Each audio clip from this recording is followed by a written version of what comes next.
Queridos irmãos, eu gostaria de cumprimentá-los com a paz do Senhor. Quero aqui agradecer a Deus, nesta ocasião, estar tendo a oportunidade de transmitir uma porção da palavra de Deus para os irmãos aqui da igreja de Alagoinha. Para mim é uma honra estar pela primeira vez aqui com os irmãos. Conheci o pastor Cleiton, uma bênção. Todo canto que se fala no nome desse homem, o povo diz: é bênção, é um amigo, é bênção, é um amigo. Eu digo: Jesus, esse homem é muito querido, uma joia de Deus. E eu conheci ele aqui no círculo de oração. Uma grande amiga minha, uma mãe de oração, a irmã Lúcia, dirige aqui. Gosto muito dela, ela gosta muito de mim. E ela é muito amiga da minha tia, a irmã Miriam. E a gente ficou com esse afeto. E é bênção, Jesus é bom. Vamos abrir as nossas Bíblias na epístola ou carta do apóstolo Paulo aos Gálatas. Epístola ou carta do apóstolo Paulo aos Gálatas, capítulo 5. Glória a Deus por tudo que ouvimos aqui nesta noite, mas eu creio que Jesus ainda tem um pouco mais para falar aos nossos corações. Glória a Deus, glória a Deus. Gálatas capítulo 5, versículo de número 16, 17 e também o 24. Diz assim a palavra de Deus: Isto vos digo, andeis no Espírito e não satisfareis o desejo da carne, porque os desejos da carne se opõem aos do Espírito, e os do Espírito contra os da carne, pois opõem-se um ao outro, a fim de que não consigais fazer o que quereis. 24. Pois aqueles que são de Cristo já crucificaram a carne com as suas paixões e concupiscências. Amém. Queridos irmãos, ao pedir a Deus uma mensagem para transmitir às vossas vidas no dia de hoje, o Senhor Jesus me orientou para esse texto do livro de Gálatas. É interessante, o apóstolo Paulo, no capítulo 1, ele inicia falando, no versículo 2, e diz assim, ele escreve: as igrejas que estão na Galácia, era uma província do Império Romano, era uma carta que iria circular por algumas cidades daquela província, com a intenção de ensinar-lhes algo a respeito do Evangelho.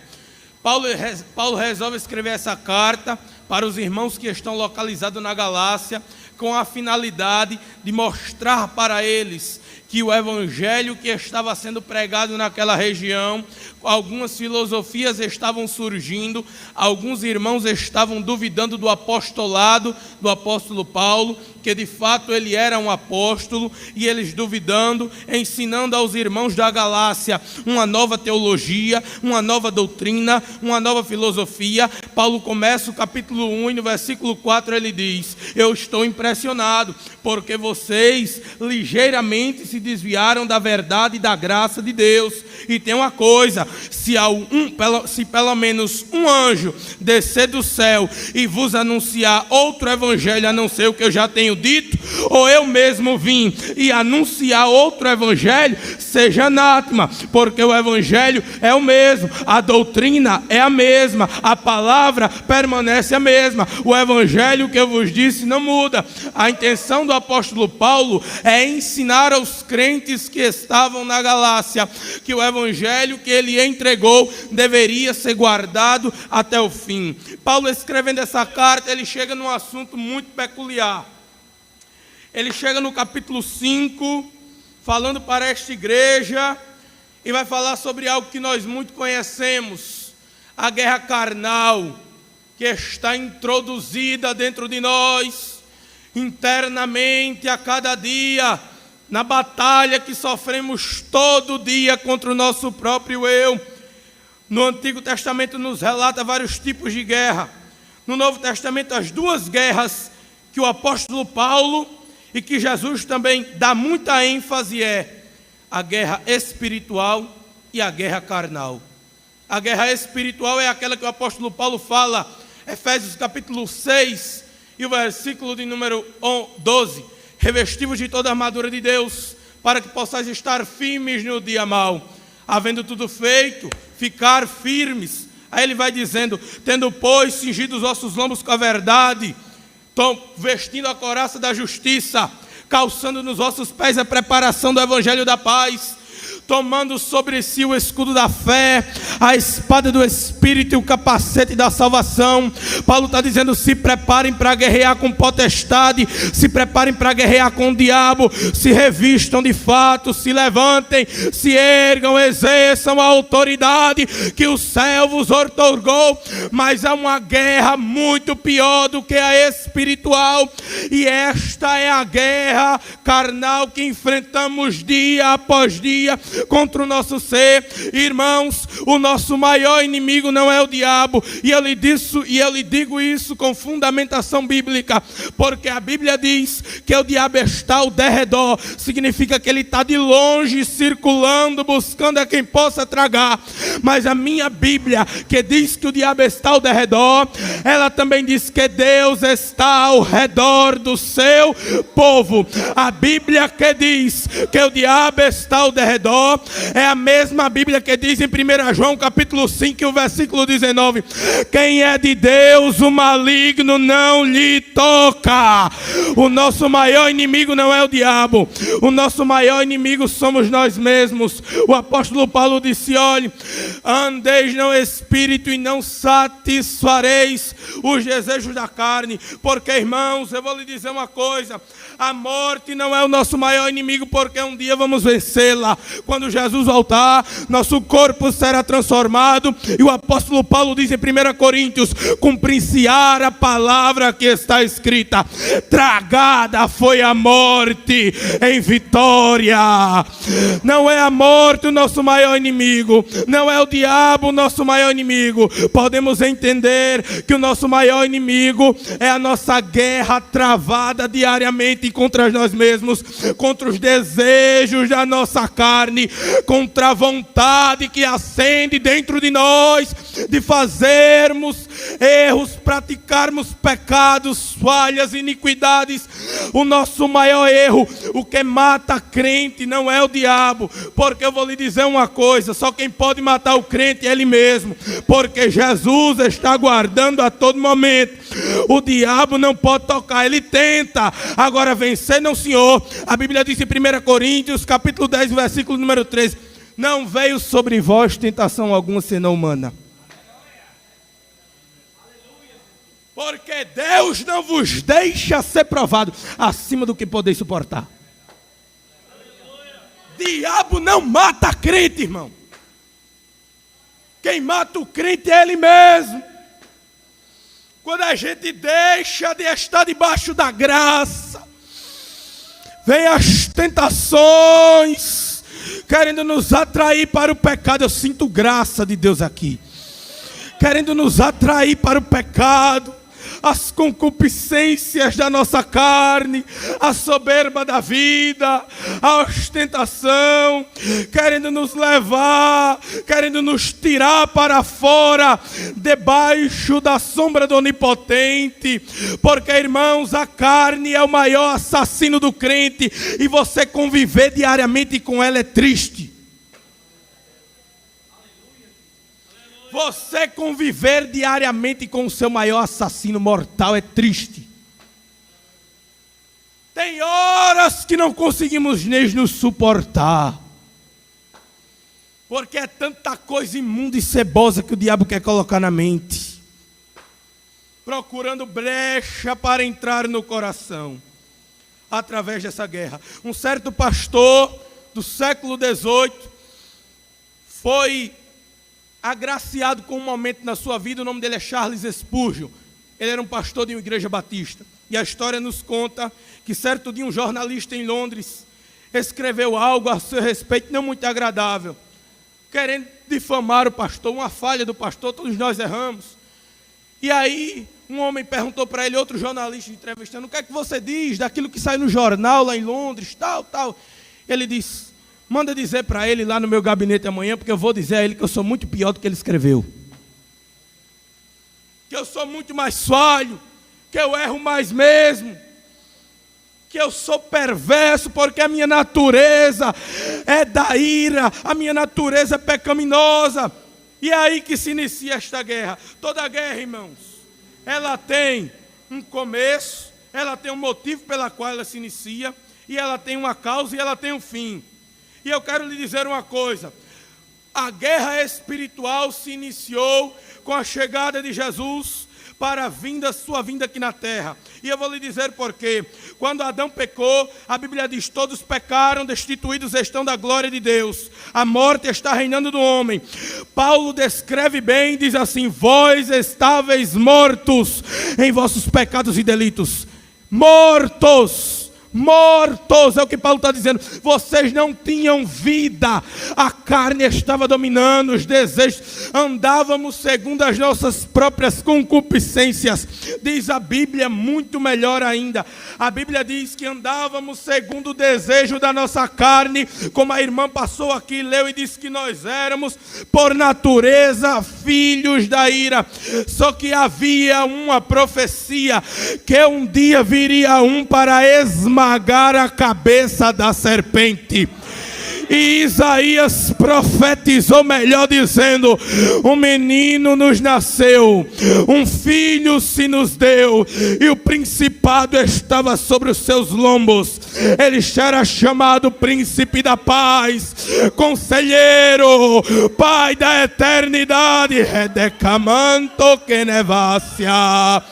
Aleluia! A profecia se cumpre, o menino vem, cresce. E eu acho interessante, porque toda guerra tem um motivo, como eu disse.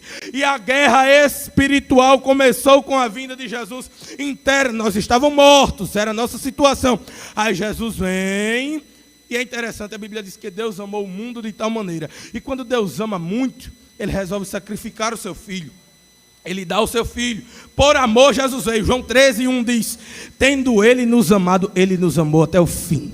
Ele não parou no meio. Ele foi até o fim nos amando. Aí a Bíblia diz o seguinte, que quando Jesus estava na cruz, Ele deu um brado. E ali, irmãos, foi um grito de guerra. Uma linguagem figurada. Ele disse, Pai, nas tuas mãos entrego o meu espírito.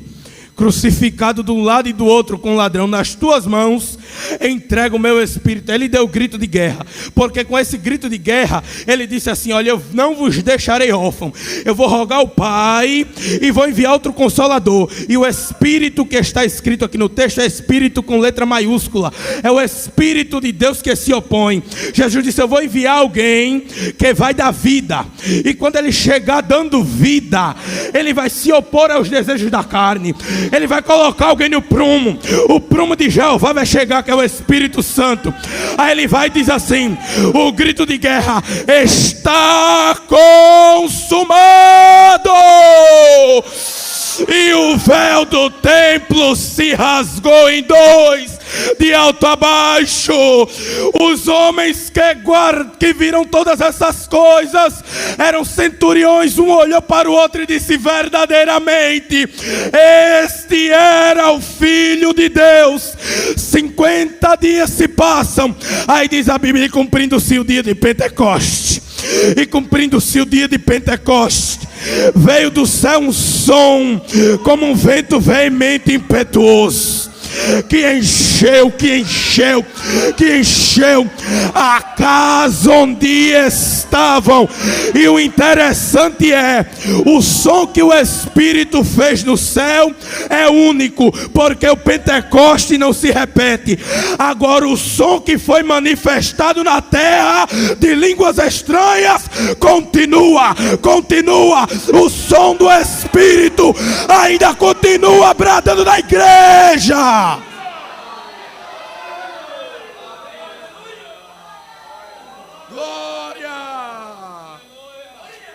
Foi dado o grito de guerra, irmãos, e esse grito foi o amor. Ele viu todo mundo morto, debilitado, cansado, sem força, dominado pelo pecado. E ele deu um grito: está consumado. Foi por amor. Aí o Espírito vem habitar no homem. Aí nós somos lavados, justificados. Aí Paulo fala aqui do processo de santificação. E eu quero lhe dizer uma coisa: o amor de Deus, quando a Bíblia diz Deus, Paulo vai dizer em 1 Coríntios 13, ele vai dizer, no último versículo do capítulo 12, ele diz assim: buscai com zelo os melhores dons, e eu vos mostrarei um caminho mais excelente. Aí ele vai mostrar, ele vai começar a falar. Queramando redequécia, Rachel de revácia. Ele vai começar a falar: eu vos mostrarei um caminho mais excelente.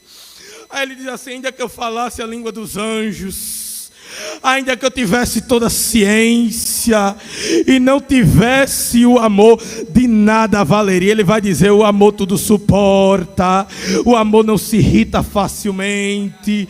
E ele vai descrevendo quem tem o dom do amor. Mas só que, irmãos, o maior nível de profundidade de amor encontrou-se na cruz do Calvário. Paulo fala amor como dom, mas o amor de Deus ainda é muito maior. O limite de amor para nós, seres humanos, termos por referência é a cruz do Calvário, porque ninguém não ama acima da cruz. É o amor máximo, é o amor absoluto de Deus. Aí eu acho interessante, porque Deus diz assim: Deus amou o mundo de tal maneira. Quando Ele ama, Ele sacrifica o seu Filho. Sabe o que isso significa? Que o amor de Deus, quando foca em alguém, irmãos,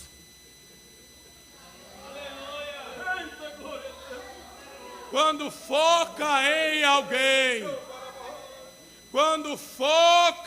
alguém, Paulo disse: quem tem dom do amor é paciente, quem tem dom do amor não se aborrece ligeiramente.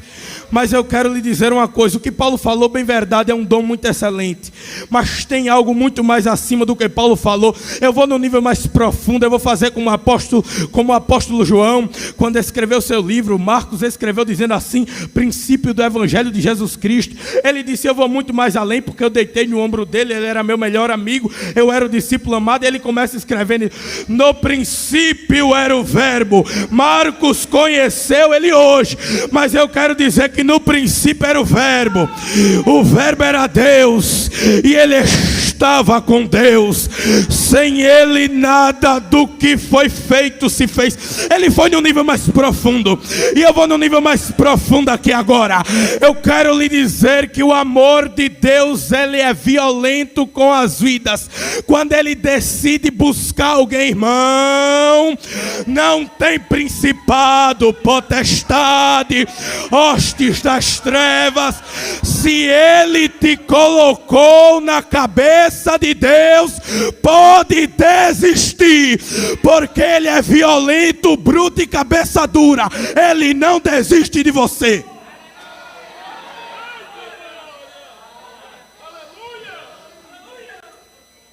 Andai no Espírito e não satisfareis os desejos da carne. Aí sabe o que é que o diabo está dizendo para ti? Às vezes a gente falha. Há dois tipos de pecados: voluntários e involuntários. É por isso que Paulo se encontra numa espécie de tristeza espiritual no capítulo 7, quando ele vai dizer assim no versículo 18: eu sei que em mim, isto é, na minha carne, não habitam coisas boas, porque o querer está presente em mim, mas o executado bem eu não encontro. O bem que quero fazer não faço, e o mal que eu não quero, esse sim acabo cometendo. Visto que não sou eu que faço, eu sei que é o pecado que habita em mim. Aí no versículo 24 ele diz assim: pobre e miserável homem que sou, quem me livrará do corpo desta morte? Pobre e miserável homem que sou. Ele parou na depressão para dizer assim: eu sou falho. E sabe quem estava dizendo isso? Não era eu não, porque eu sou um caco de barro. Mas quem estava dizendo isso, irmão, foi um homem que disse assim: olha, eu vou passar as visões do Senhor. Eu não me gloriarei, eu vou passar as visões do Senhor. Teve um homem que há 14 anos, fora do corpo ou no corpo, eu não sei, Deus o sabe. Eu sei que tal homem, há 14 anos, subiu ao terceiro céu e viu coisas que ao homem não é lícito proferir. E para que eu não me exaltasse pela excelência das revelações, foi-me dado um espinho na carne, pelo qual eu clamei 3 vezes, mas ele me disse: Paulo, a minha graça te basta. E sabe o que é que eu quero lhe dizer? Quando o amor de Deus que foca em alguém, que dissipa barreiras, que dissipa conceitos, dissipa filosofias, às vezes você erra, aí o diabo está colocando na tua cabeça: deixa a igreja, Deus não te ama, abandona Jesus, tu está errado, te lembrando do teu pecado. Mas hoje eu vim aqui como um profeta te dizer: mocidade, senhora, o povo que está na galeria, o amor de Deus focou em você. O amor de Deus focou em você. Eu não sei se você falhou, errou ou pecou, mas hoje o amor de Deus focou em você. O amor de Deus te colocou no alvo da graça e te alcançou.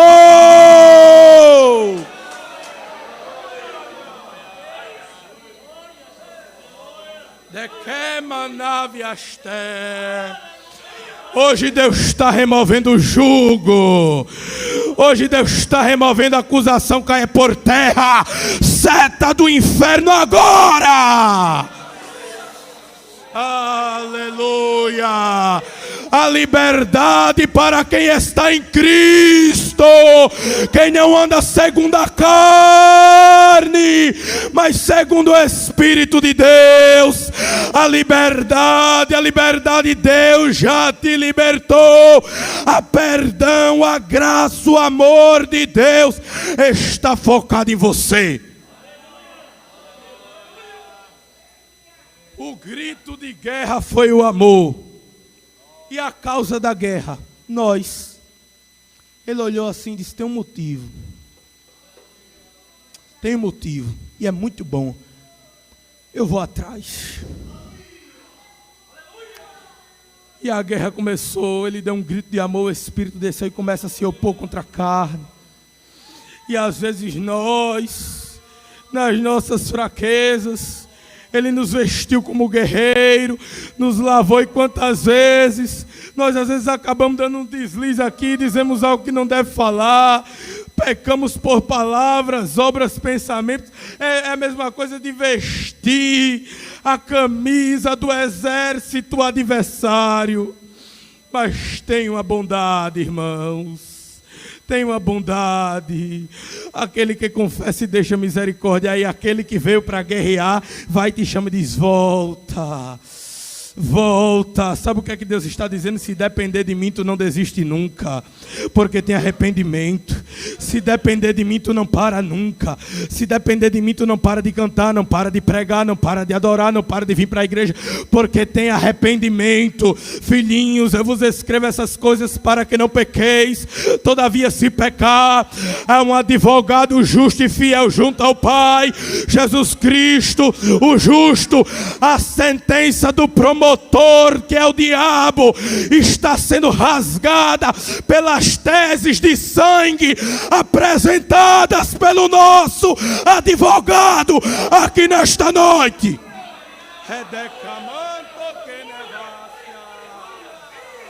As teses de sangue estão sendo expostas aqui nesse lugar. A sentença de acusação está sendo rasgada, porque está em vigor a lei. O sangue de Cristo purifica de todo pecado. O sangue de Cristo purifica de todo pecado. Irmãos, essa aqui não tem nem na Constituição dos Estados Unidos, mas tem na Constituição do céu. O sangue de Cristo purifica de todo o pecado. Na regência de Deus é diferente. Aqui não tem lugar para os perfeitos, mas tem lugar para os arrependidos. Aqui não tem lugar para os perfeitos, mas tem lugar para os arrependidos. A causa da guerra é você. E Jesus está dizendo: tu falhou, tu pecou, mas eu estou trazendo de novo para o meu exército.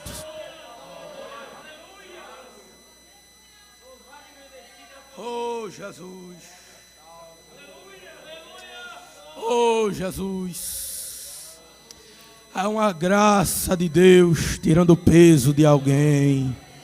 A brisa suave do Espírito de Deus paira sobre nós. Oh, meu Deus, Ele nos amou primeiro. Ele nos amou primeiro, irmãos. Pode tirar esse jugo. Hoje Jesus está dando alívio espiritual de novo a alguém.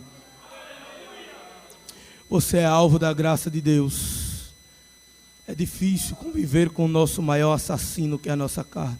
Por isso eu vos digo, a vida cristã é uma vida de sobrevivência, porque é escapar do assassino interno que tem dentro de nós. Mas eu faço como o apóstolo Paulo. Ele disse assim na carta aos Efésios, e aqui eu encerro. Vocês estavam mortos. Vocês estavam mortos. Mas tem uma novidade para vocês. Ele vos deu vida. Ele vos deu vida.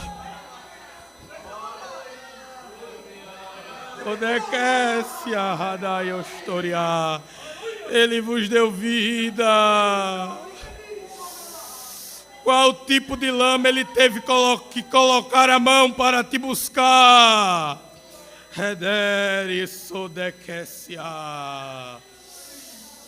Achas tu que Satanás te derrotará, mulher? Somente por causa de uma falha que tu cometeste. Eu te digo, meu amor é muito maior. E diga para esse demônio do inferno voltar com um relatório dizendo para o diabo, que é seu chefe: o sangue de Jesus purificou ele de todo pecado. Não tem mais o que fazer, porque o sangue de Jesus purificou de todo pecado. O sangue de Jesus purificou de todo pecado. O sangue de Jesus purificou de todo o pecado.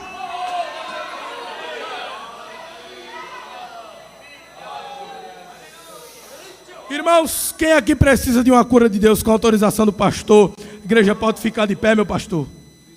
Ficamos em pé, por favor. Quem aqui necessita de uma cura de Deus? Necessita. Quem aqui não é batizado?